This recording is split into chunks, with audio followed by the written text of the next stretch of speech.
welcome, everyone. Rich and hydrated motherfuckers. This is the Diamonds and Demons edition. Demons, diamonds. Oh, shit. I was hoping that my hand would go through this screen. There would just be like this hand. Oh, my God. Exactly. Oh, my gosh. Oh, I know maybe something we can discuss. I already discussed it with my mentor. So I've had several posts go viral this week on the Instagram. And I've been stuck for like 5 years, and now clearly it's been unstuck. But I forgot the projection that people put on you when they don't know you. So, like, obviously, the videos on the Instagram are kind of short form, right? 1 minute, 2 minutes, 3 minutes. And I kind of do a synopsis like, hey, former world famous dominatrix, lived in 7 countries, speak 9 languages, traveled 48, right? Like and people don't believe it as a pure projection of their own limitations. Like, oh, you lived in 7 countries? Well, let me hear those 7 countries. Like, it's some kind of like, gotcha. I'm like, okay. Like, do you mean you cannot name 7 countries yourself? Is that what we're doing here? Yeah. It's so weird, but realizing that how many people just live barely one life. And as a business owner, and that's been like in the past, that's been kind of my mistake of trying to like market to everyone. And I'm just talking to business owners. So last week I had an $8,000 day, right? And like the non-business people come like, oh my God, what do you even do? Do you make such money? And I'm like, well, I'm a business owner. Like in the life of business, this is not big money. Right. But they have no idea. So I must be lying. You lie. Why aren't you in prison yet for scamming?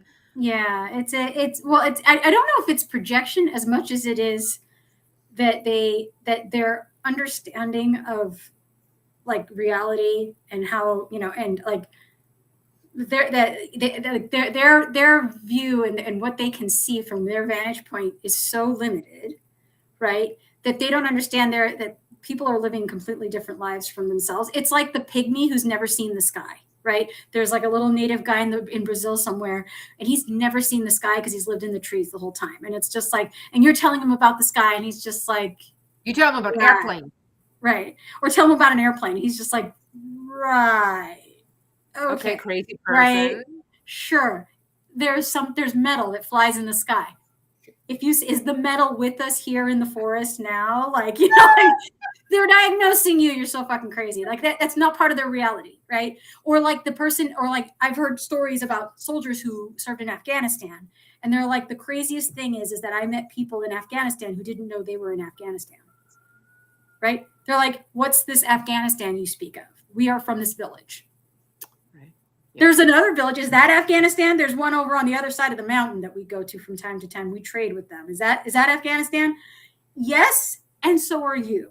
And it's like, I don't know what you're talking about, but cool. Whatever. Because there's no context for them. This is not their world. Like they don't live in a world that says there's an Afghanistan and I'm in it. Like that's not a context that they have. And they don't need it. Like it's completely irrelevant to their life, right? Like I've lived here for generations in this village. Why do I give a shit? But what even is a country? Right. What the fuck's a country? To understand what a country is, you have to understand borders and other languages. Yeah, they don't know. Like he's like, so like there were soldiers that were meeting them for the first time, and they were just like, oh, okay. Who are you? Well, I'm here in Afghanistan. I don't even know what you're talking about, right? Like so they like that's their world. Like so it's like you tell them this thing about yourself, and you say it as if it were just like, hi, we're just going around the room introducing ourselves. And they're just like, I don't understand what that is. Like, what is that? Like, what is all that? I mean, I get it. I hear you grammatically. It makes sense. But like, conceptually, I'm not seeing how that's a thing. Like, therefore, it must be a lie. Right. Then you're a little bit off. Like, and it's just like, and it's like it does challenge. Like it's definitely one of those things where you're like, okay, your idea of norms is like a lot smaller, and like your scope of what you've seen in the world and what you've experienced and how you understand like other countries is so abstract and so like it's a fairy tale to you still. Like this is not part of your reality, right? Somebody told you, yes, you studied geography in grade school. You know that Czechoslovakia exists, the Czech Republic exists. You know that Holland exists. It's on a map. And you heard about it. And there are people that are from there. And you're like, hey, there's people from there. That's cool. You know, there's life in other countries. The idea that somebody is like, and then from time to time, if you're in the United States, you might even meet somebody from those places. And you're just like, wow, so cool. You came from the Czech Republic, you know, and they can still account for that. They're like, yes, there are people from there. I met that one of those people. Cool, right? The idea that somebody could say, I've lived in multiple countries, right? And I speak multiple languages is only a concept for people who like, that's normal. Like I would say any European, if you tell them like that I've lived in multiple countries and speak multiple languages, like, well, I hope the fuck so, because how are you getting by? You know, especially with my fat ass. If I turn around, I like knocked over the whole country. Right. It's just like, well, of course you do. At least, right? Like you at least speak French, German, and English, don't you? Like you should. If you don't, like, you know, like, and like, Russian and whatever, because not everything comes from your country because the countries are so small. Right. So you need trade. Yeah, by virtue. Right, and your idea of a weekend, right, from going from Holland is probably to go to Norway where there's space. Like, I met like a bunch of Dutch people while I was in Norway, and I'm like, "What the hell are you guys doing here?" And they're like, "Oh, this every is vacation where I'm on vacation, so I can take a motorcycle and drive around. I can't do that so much in Holland, but I can do that here, and so I do it, and it's whatever." I'm like, "Okay," and so yeah, we do this all the time. Like this is normal, right? And so, and by the way, so much so that if you go to Spain and France, you have whole Dutch stores because the Dutch are. They're like, they're international shipping people by like in their nature, in their DNA, and they bring, so you have Dutch, proper traditional Dutch food in France and Spain, like written in Dutch. They're not even trying to translate it. You've got Dutch populations out there that are shopping so much for vacation. Mm-hmm. Yeah. So like, I mean, I just think that like, it's like when you talk about, like there was a thread that I saw where somebody was talking about how, was kind of sharing their understanding of what wealth is, right? These like Bezos and Musk and whatever, they all came from wealth. And so it's like, okay, fine. They came from wealthy people. They had some sort of, good start. I said, but I think you're underappreciating the talent that it takes to grow that wealth and manage that wealth and maintain that wealth and the work that goes into that. Expand it. Fucking clue what the work that goes into doing that to your wealth. I said, anybody can inherit money. That is not hard. The question is, can you keep it? Can you grow it? Well, right. The thing is, the same people who say like, oh, but they come from money, as it's kind of a, invalidation, because that's how it's being used, right? I'm like, and I've asked the question. So you mean to tell me if I give you right now cold cash $100,000, you can 10x it? What's 10x? Right. What's 10x? They don't know. Oh, okay. Yeah, you can't. Okay. That's the thing. You don't double it. Well, maybe if someone taught me, or if we're already getting in the trenches. Okay. So you don't have that trade skill. You do not have that. That's okay. But then understand that this is you not understanding the trade of money management. Right. In the same way, it's like, it's easier for them to say, I don't know anything about electrical work or plumbing. And they look at that and they say, that's why I hire somebody to do that. I'm like, right. And you hire somebody to manage your money too, because when you have money, you want that managed. In the same way, if you have a toilet, you want somebody to manage that shit. Literally.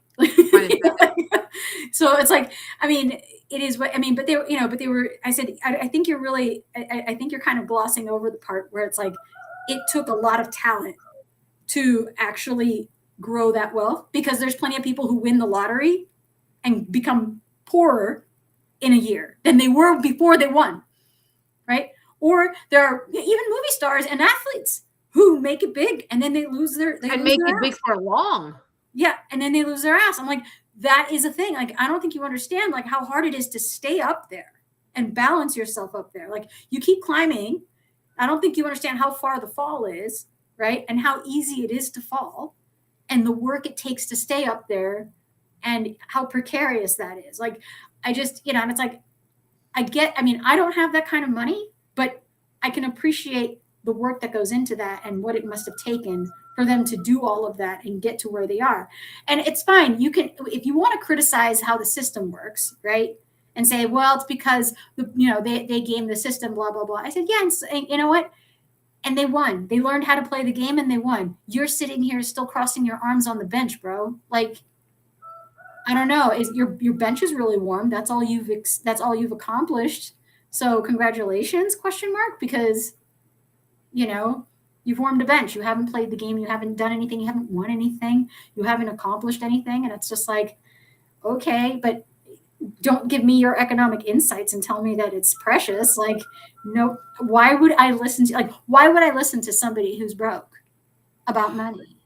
So this is actually this is where I bumped into, and it's twofold. And I love this conversation already because I don't know whether it's like internet chronic behavior, or whether this has been an aspect in humanity that's always been present.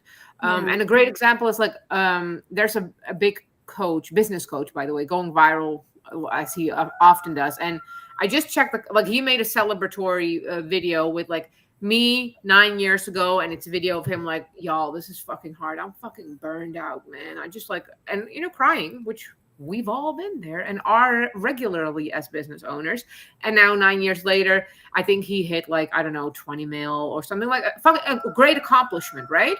And the comments are all filled with, let me guess, you sell courses, right? And I'm like, I don't think you even understand, selling a course in of itself is a whole skill, but clearly selling it to people, to a niche that actually need that skill that you're transferring, is a double skill. But what is this thing that, like, if someone makes a video about golfing, I'm not going to comment because it's clearly not towards me. Like, I don't know anything about golfing. I don't know. So I have no desire to engage with that, right? So when I see all these people go, like, let me guess, blah, blah, blah, or like, even now, you're lying. Like, what is it to you? Clearly this video isn't for you. Like, has this always been in humans? This, like, because internet amplified everyone's voice, and frankly, not too happy about it because not everyone deserves a voice. But the alternative is censorship. We don't want that either, right? So the strategic stuff can't solve that. But has this always been in humans where they constantly feel they're like the expert of everything? They should have something to say about everything. Well, I get empty comments like that all the time where they will go on a diatribe but make no point and address nothing that I've said. And I'll say a lot of words, like buzzwords, right? A lot of words. And I'm like, that's a lot of words for making no argument whatsoever. Like I had one guy go off for like 2 paragraphs about how I should, how how this whole thing was lost on me and I've totally missed the point and blah, blah, blah, blah, blah. And I'm like, okay. And I said, you know what? I read your whole comment thinking you were going to tell me the point that I missed. I said, but in this whole thing, you managed to avoid actually refuting anything I've said or even addressing what the point should have been and correcting me. I said, so you literally spent all those words, right? And it's just like, it's like that. It's what I call like pizza cutter commentary because it's all edge and no point, like it's just, which is true. I'm just like, but it's true. I'm just like, and I think people, but you know what? I'll be honest. I don't, if we're going to talk about projecting, right? I think it's not that they're commenting because they think they have a solid opinion on how somebody made wealth or golf or whatever the topic is. It has nothing to do with the topic. It has to do with the fact that they're not in it. They're not part of that. It's not about them. In fact, they are upset that this does not resonate with them. They're really bothered by the fact that I can't participate in this conversation in real life. In real life, I have nothing to really say, but I want to be part of this group in some way. I'm going to intrude with my abject ignorance, right? I'm going to show this shit off. Like I'm going to be loud about it just so I can be part of a group for a second that is well beyond me, And it's like, to me, it gives that feeling of like it's not, if it was, I'd say it was envy, but I don't think that's the right word.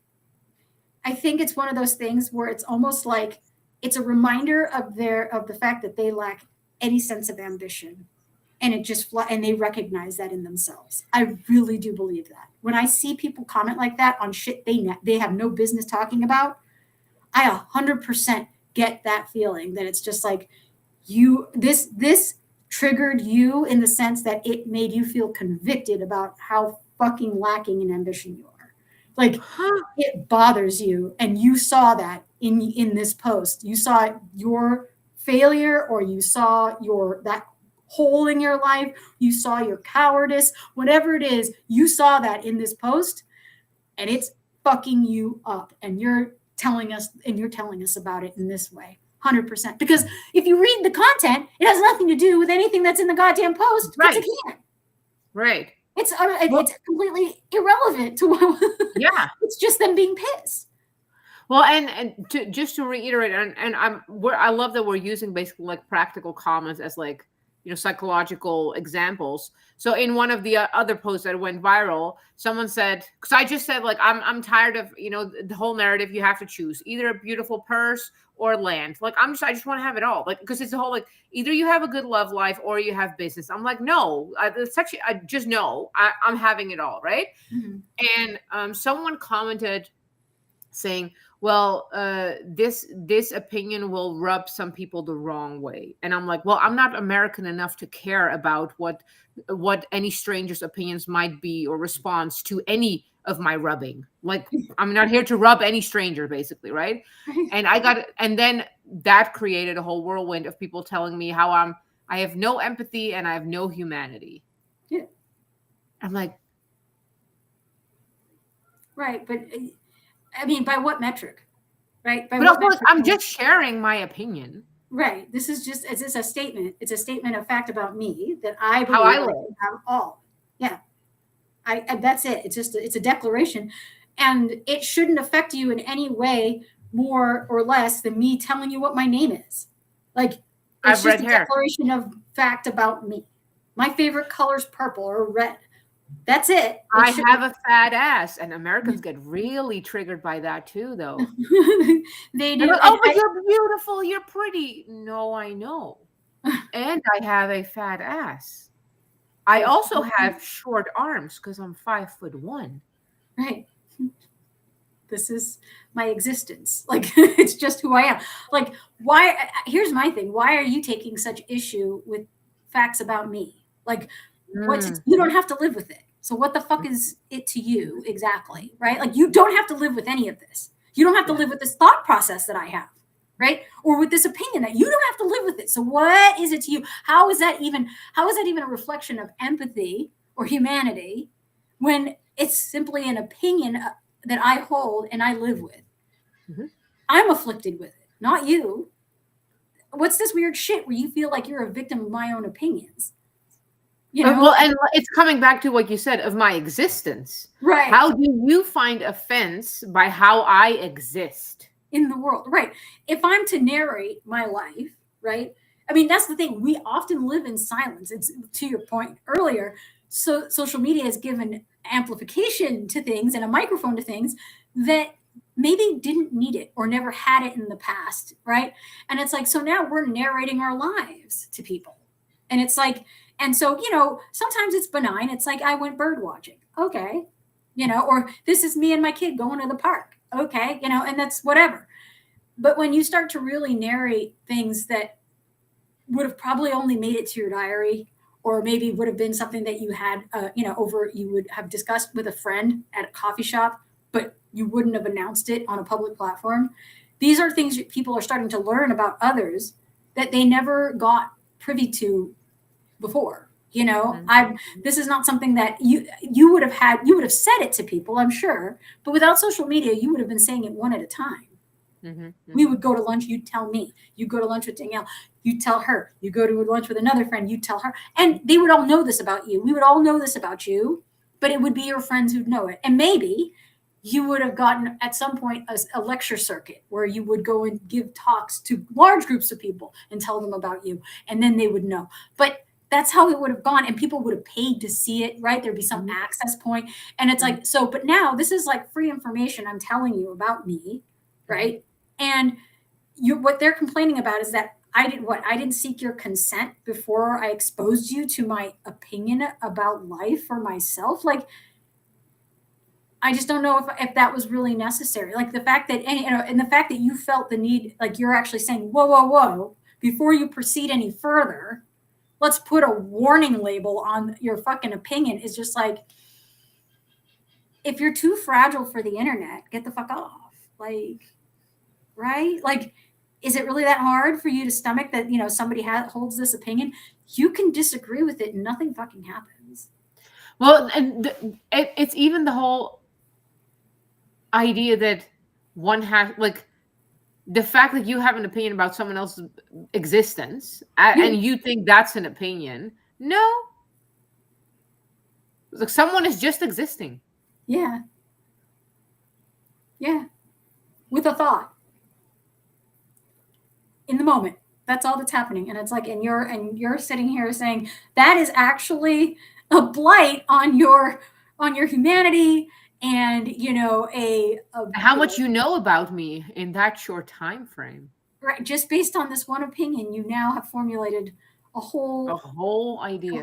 Yeah. A whole formulated, understanding of my persona. And it's just, I mean, I don't know. I don't understand that, I do. I get it. Like, human beings want to organize thoughts and ideas, and they want it to fit neatly into their heads. And the way in which they do it is they say, okay, I'm going to take this in, I'm going to make an assessment, and I'm going to put it in this box, and then I can put it away. And then I'm on to the next thing. But I need to first make sure that I've compartmentalized this thing in the proper way, and I'm going to do that. So let me just put you in this non-empathetic box, or inhumane box of people, and that way I've organized this and I've reconciled it, and now it has a place in my psyche. I can move on. And it's like, it's lazy, but it's also one of those hasty things that people are just very quick to do, because they're like, I feel this urgency to make an assessment about you right away. And I'm just like, what happens if you don't, though? Like, what happens if you just sat on it for a minute? What happens? Yes. Have you asked it? Because you act as if there's a consequence to not doing it, right? Like, I got to tell you about this. I got to tell you what I think about this. I've got to condemn this opinion right away. And it's like, okay, but if you don't, what happens? Like, nothing actually happens, and it's like, and, it's one of those where it's like, the more you get angry about it, the more attention it gets.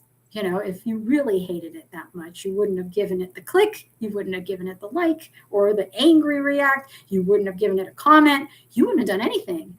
You would have just moved on, but you kept going with me. And it's like, to what end? Like, what did you accomplish here? Like, I ask that often. I'm like, what do you think you just accomplished by saying what you did? Like, what was your goal? Because I ask it often in real life as an immigrant. I use the immigrant card. I'm like, I'm too immigrant to understand this passive comment. What was the goal? Right.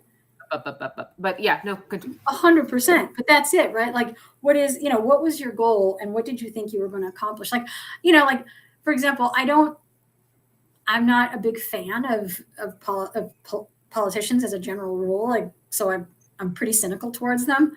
But I'm watching as people are calling each other pejoratives, right? They're calling each other names and calling them inbred, retarded, like, stupid, like, all, just irrational, whatever. Like, they're just all these names. And I'm just like, were you thinking that you were going to somehow... Is the siren where you are? Or is that here? I don't have a siren here.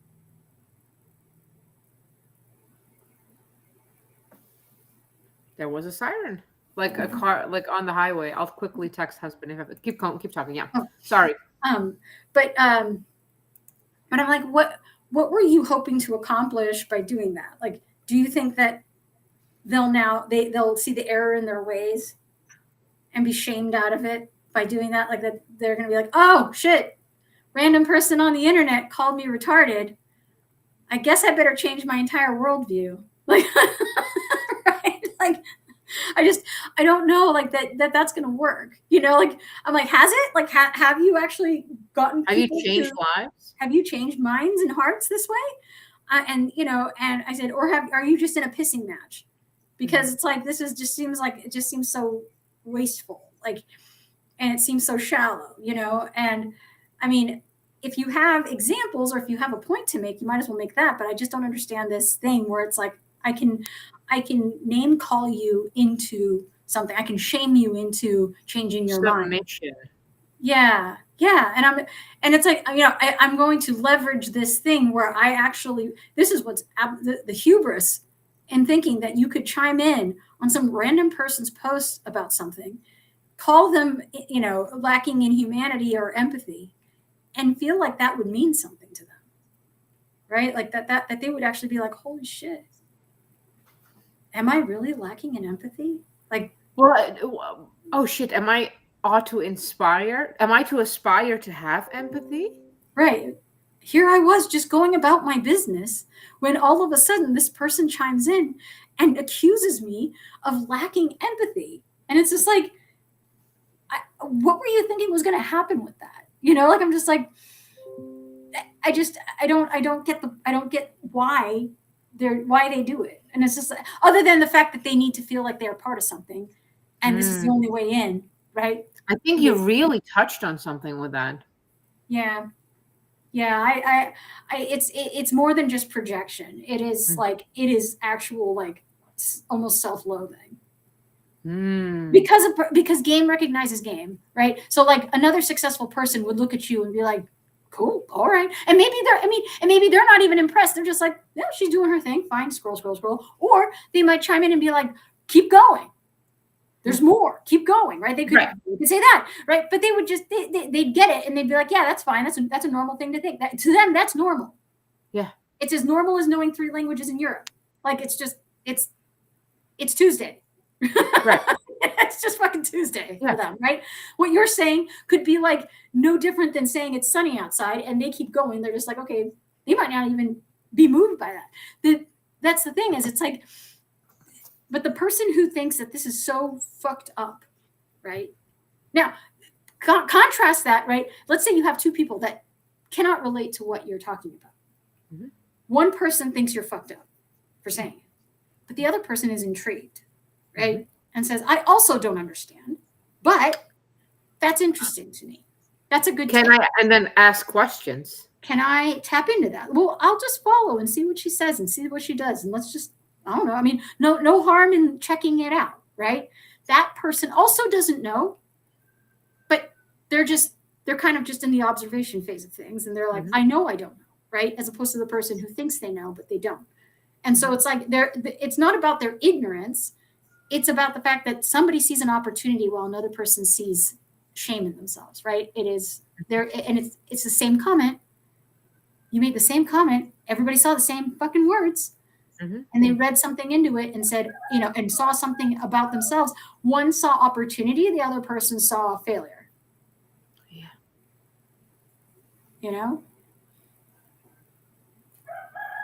But I feel like people who say, like, I don't, it's more than envy.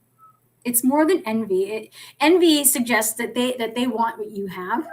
Mm-hmm. They're actually really pissed at themselves that they didn't do it. So it's self-loathing. It's a form of like disappointment in themselves.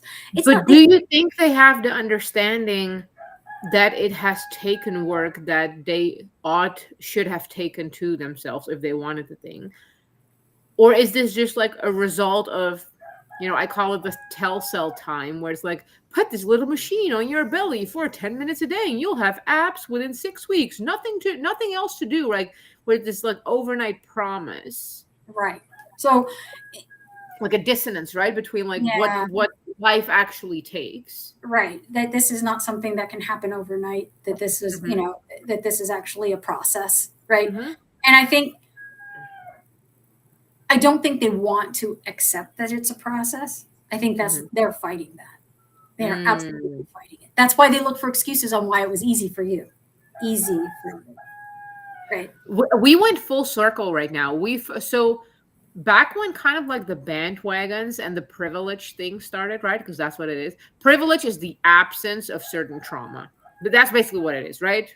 Right. At least that's where it operates from. It doesn't exist. It's not a thing. No, right. But they have created in their mind a binary list of absences of trauma. If you ask them, no one can actually tell, right? So if you got like the whole white privilege, right, which means that's the absence of racism. Okay, so how does that weigh in against being harassed extra because you're pretty? I don't fucking know. Like, what doesn't matter, right? Like, no, well, we can't really measure that, so that no one really has an answer. Right. But I feel like it started there. So it's the absence of privilege, and then this. You have it easier. Again, it's always being used as an invalidation, right? As Right. if they had it that easy too, they could have done the same. They would have gotten the same result. Right. Which is, I mean, and that's what's funny is that they don't factor in that they are a variable unto themselves, right? I could give you everything that I had starting from day one. My sister and my little sister and I came up in the same house with the same parents. Mm-hmm. We do not have the same lives. So, that's where I wanted to go. So now we're coming full back where first privilege was the absence of certain trauma. And I have repeatedly been told right now, you're privileged for having experienced such hardship and trauma because that's what made you so resilient. I'm like, I don't disagree with you. Sure. Like, I'm not sure about the privilege. I'm like, yes, my trauma and hardship is what made me so resilient. When we go to privileges, now we're getting like, I mean, we can create these circumstances for you too if you really want to. Like, but do you need them in order to? Like, that's the question, right? So, yeah, I mean, I think no, you don't need them. By the way, right? I mean, I think there's a certain amount of struggle that's necessary in order to build character, like friction. Yeah, there needs to be some. So, like, you have to wait for shit to build patience. Right? Mm-hmm. You have to work for shit to show diligence, right? You're building diligence as your character. Like, that's a character building thing. So the work that you do and the time and the persistence that you put into it obviously is building the character of that work is doing that, right? To say that there's somehow this weird like trauma privilege, which is hard for me to to say, much less say it seriously. But, you know, is to say that, you know, it's like, you know, it's like looking at somebody like who, you know, like a person who wrote a book about a thing that happened to them, right? Like, I was one of the survivors of a plane crash, or I was okay, but she was in a fucking plane crash. Mm-hmm. Like, the reason why this is so precious, the story, is because she's only like one of 3 people, you know, that lived. The others died. And that's like, you know, and you're just like, I don't know that she's trying to cultivate roses from a rather thorny bush here. Like, you know, like she's picking up where she left off, but like, this is the course her life took. She's just making lemonade right now. Like, let her be, right? Same with like, I met a lady in college who was raped. And she started a whole thing of campus self-defense. She's like, but obviously, had she not been raped, she wouldn't have taken that course, and she wouldn't have done what she did and built the course and done the things. She was on her way to being like a lawyer or whatever, some other thing. And she changed course after that and became very successful. But it was because that event triggered that in her.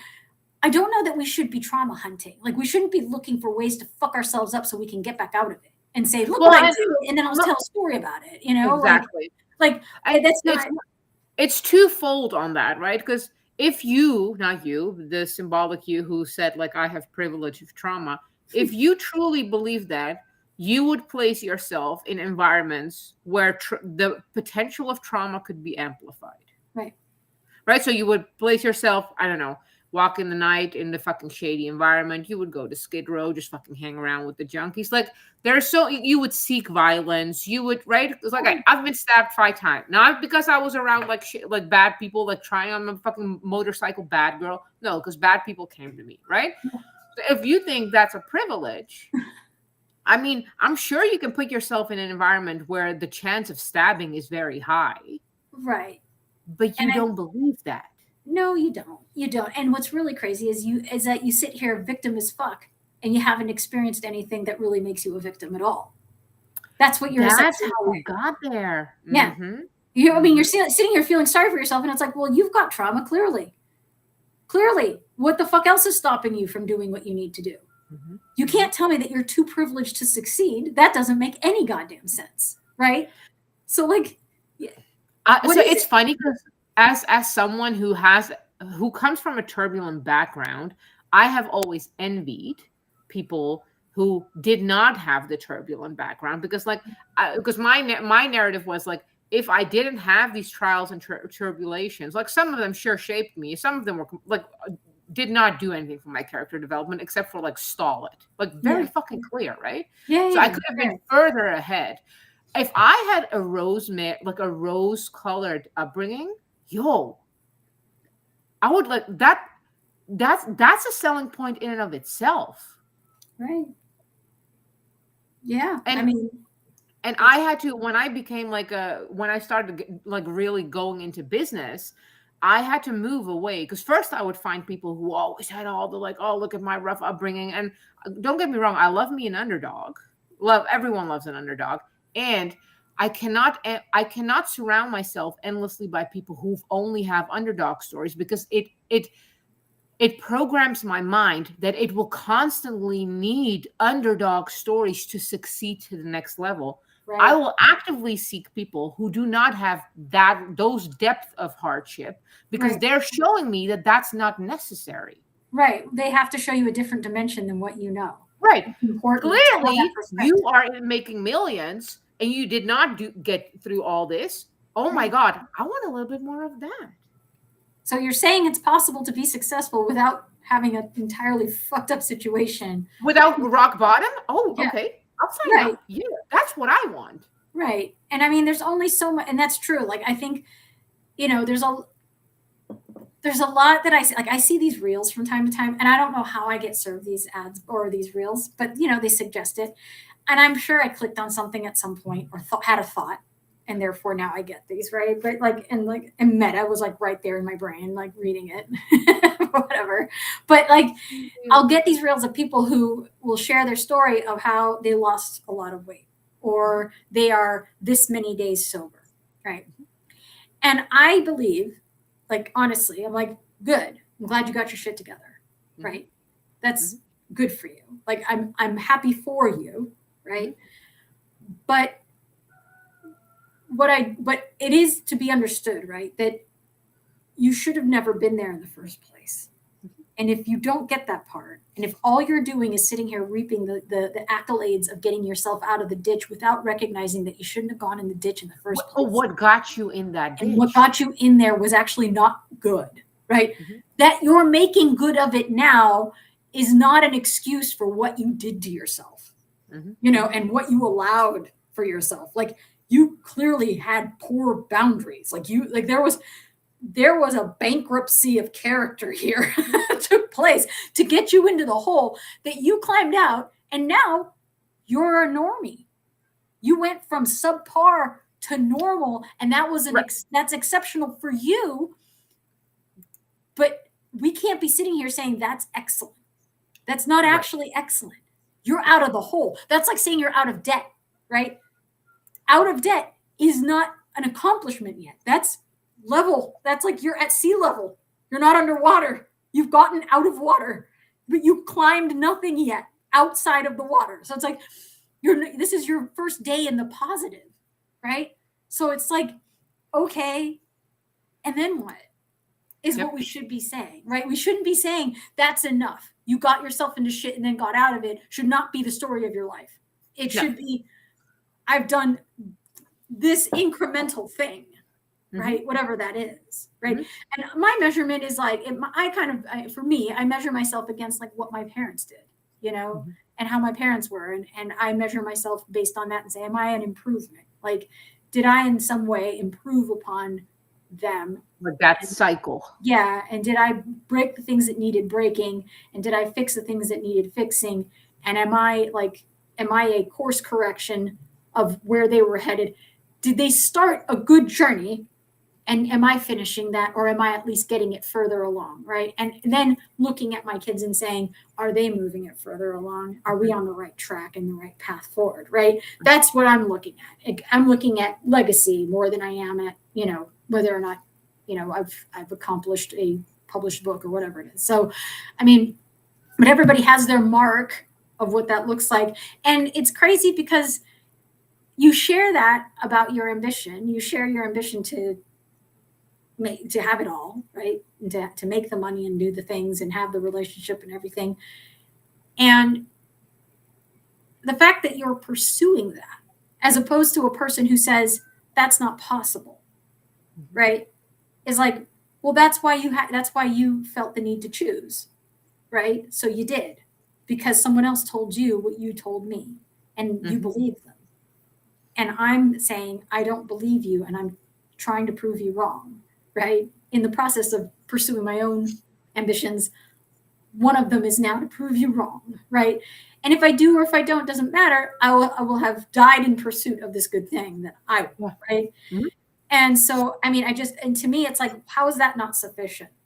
And how is that not understood, right? How is that not understood? Like, even if you don't agree, like, it's like somebody, it's like, I have no tattoos, but when a friend gets one and they're like, I just got my new tattoo, or when Chris gets one, dude, I'm happy for them. I'm like, okay, I don't, but like, it clearly makes you feel good about yourself. It clearly is an expression of who you are. And this really tied it up and has a story behind it. And you love wearing that on you. And and I can tell that it makes you more confident or whatever.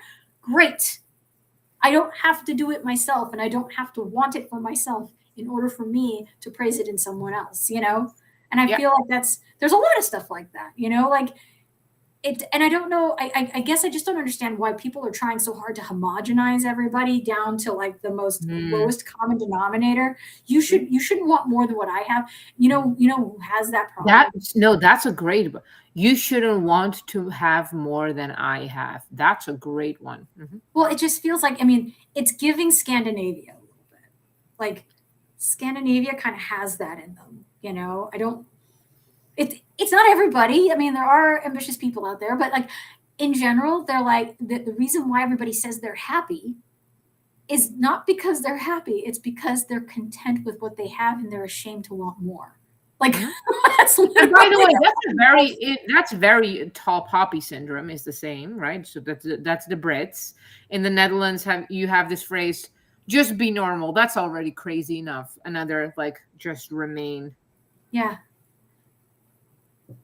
Right. And but the thing is one of the few places where that was not true, for a good number of years, was the United States. Somebody would say, I'm going to do some really crazy shit. I'm going to take some metal and I'm going to make it fly in the air without anything. That's why we love America. Right. Yeah. But it was like that ethic of like, nobody told them it's not possible. They were just like, good luck. Because America is not possible. Right. America was not supposed to be a death sentence, and it ended up working out, which sucks, right? Like, it's like, oops, we did it. We failed successfully. Right.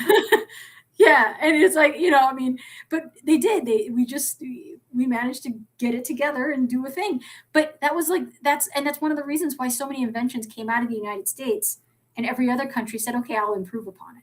Right. That was literally a trend for the better part of the last century. It was like the 20th century was just us inventing shit and other countries just saying, okay, I'll make it smaller. I'll make it more, aesthetic. I'll do this. I'll do that. Television. Yep. US made it. Okay. But Japan's going to make it smaller and cheaper. Okay. We did this. Okay. Well, Europe will mass produce it and make your generics. It's like, but everything that's R&D is coming out of the United States because nobody said no. Right. They kind of just said, cool, and this is where and that's kind of the like a pain point for me, hearing Americans kind of like naysay others who are ambitious, and get down on people who are. You're like, what kind of fucking European are you? Yeah, what the fuck are you doing here? What is the European behavior is this? Yeah, like what in the Europe is this? Like, it's just like, that's some foreign shit. But like, and look, and culturally, there's a place for that. Like in the group project that is the world, right? Everybody kind of found their place in it and was like, okay, some of us are thought leaders and some of us are manufacturers, and some of us are visionaries, and some of us are just synthesizers who find efficiencies to the grand idea. Controllers, like data collectors. Like there's so many. Yeah, Everyone has a role. Their cultures 100% foster that. Like Japan finding efficiencies in what we do is so their culture. Like it's so on brand for them, and it's a whole moneymaker. Like it is. Like Britain finding ways to sophisticate things, is in France finding ways to sophisticate things is totally on brand for them. So they'll take a raw idea and add some aesthetic to it. Great. I mean, it's just there was a place for them. And it was very collaborative, and there were ways in which everybody could have just made their money off of what was happening. But for whatever reason, we started to resent the people who were visionaries because reasons. I don't know. But where did that start? Because we go back to so this is the book, The Coddling of the American Mind. Yeah. Hand out ribbons for just participating. That's where it was already really the idea has rooted. Yeah. Because the losers don't feel good. So everyone must feel like a winner, even when they didn't win. Right. And so we're going way back. And we have to force people into a place that they don't belong, right? Like look at the whole affirmative action to get, Black people into university. And they were just forcing it when they didn't belong there. Like they shouldn't have gone to Harvard. Maybe they could have gone to, Cal State, or they could have gone to Arizona State, or they could have gone to Texas State. They shouldn't have gone to Harvard, right? Well, they're forcing it so much that they're not allowing Asians. Right. Or white people in, right. At the expense of people who actually would have stuck it out and finished it. Instead, you created this space where this dynamic pool of Black people who weren't staying. They dropped out. Like they couldn't keep up with what was happening. They shouldn't have been there. And you set them up to fail because you were so worried about this forced equality, right?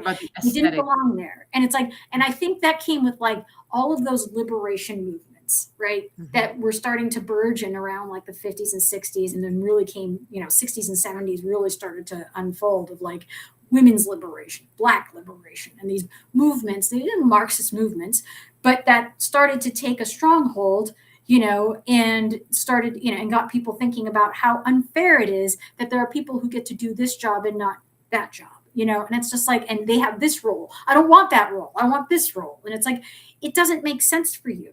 You don't belong. It's not. And here we get into language. It's not that you want that role. You want the rewards that role brings. You want the prestige. You want You want the accolades because your husband gets more praise for being a business leader than you do for being his wife, and that really pissed you off. And it's but you don't actually want his job though. A, you don't know what the fuck he does for a living. B, you wouldn't want to be the person who makes the decisions he has to make. You like the fact that he gets paid a certain amount, he has a title, and people recognize him at galas, And therefore right. And then you want all that, and then you want what he has, and you want to be able to say you earned that. And when in fact it was have you ever given even an ounce of consideration to the fact that you became the woman that he wanted by his side for all of this, to share in all of this, and that to be that woman was no small task? Are you just going to completely discount the fact that he could have, as a person of his stature, could have chosen anybody, and he chose your ass, and it's have you considered that for just a moment, that maybe that unto itself is also an accomplishment? That I think it is. I really do.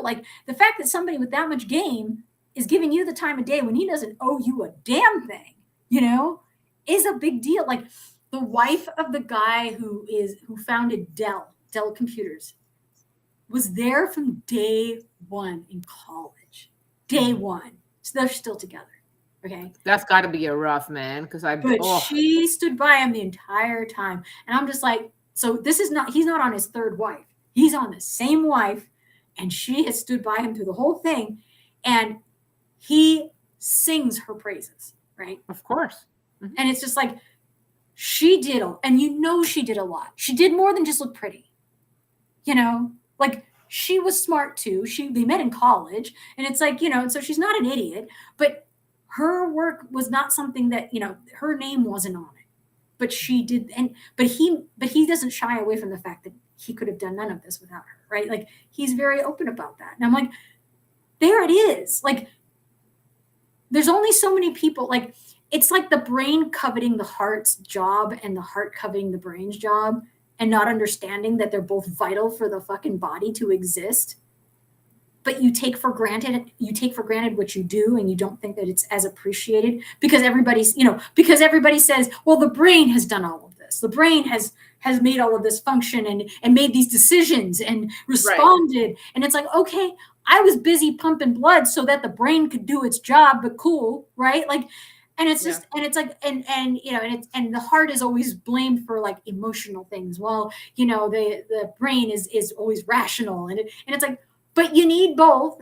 Like you need balance. Like, and nobody sees that. Nobody sees that globally. Nobody sees that in their relationships. No, everybody just wants what the other has. And it's like, why are you competing with each other when you should be on the same team? You know, like I heard somebody say that too.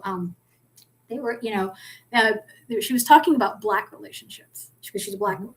And she says, I don't know why Black women always come after their man, and they're just so hard on their men. Like they're so critical, and you can be mean about it, and they're bossy as hell, and they're so masculine, and you know, she's criticizing, right?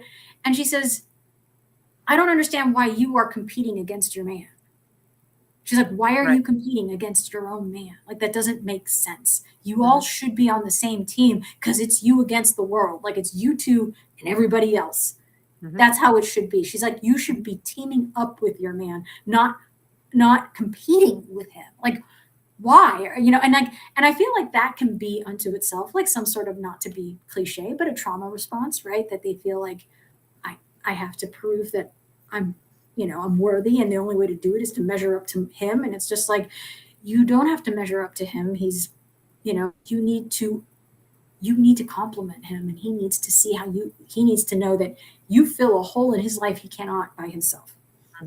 You know, and if you can't do that, you're going to screw yourself out of a really good relationship. But also but that envy exists, you know, envy/self-loathing, right? Like it just exists in all of these dynamics, whether it's a personal relationship, online, strangers, fucking, you know, between countries. You know, they shame you for having money, you know, and for being a wealthy country. And it's just like, right, but we did the experiment so you don't have to. We did the recon so you don't have to. You can literally just take these principles and run with it, which, you know, like Argentina does that. You know, like Argentina was like, yeah, I read a bunch of capitalist books and I think it works. I like it. I'm going to do that now. And then let's do it. Then just went and did it, you know, I mean, and that was it. It's very popular for that. Like you can, there is an example out there. You can go pursue whatever example resonates best with you, but like you've got to, but stop looking at people as an don't look at success as an exception. Look at it as a rule. And I think that's a huge mindset. Yeah. Right. That's a paradigm shift, right? Of like being able to say, you know, being successful is a rule here in this country, whereas being successful in Senegal might not be. It is right. Right. Absolutely. Right. Absolutely. So, but like you can't quit talking about us from a third world mentality and a third world perspective when you're not in a third world situation, you know? Right. You've condemned yourself to that. You've created a third world state of mind in a first world country. And what a luxury to do that, by the way. And still be able to pay your bills. Yeah. And somehow you still manage to pay your fucking bills, despite the fact that you have this third world mentality where you think you're actually in Senegal when you're in Chicago. Like there we fucking go. We solved it again.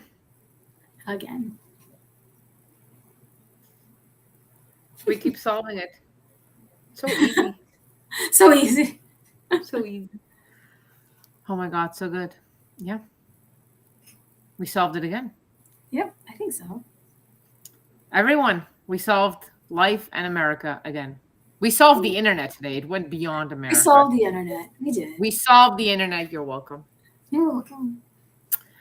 Well, everyone, Rich and Hydrated, Diamonds and Demons edition. See y'all next week.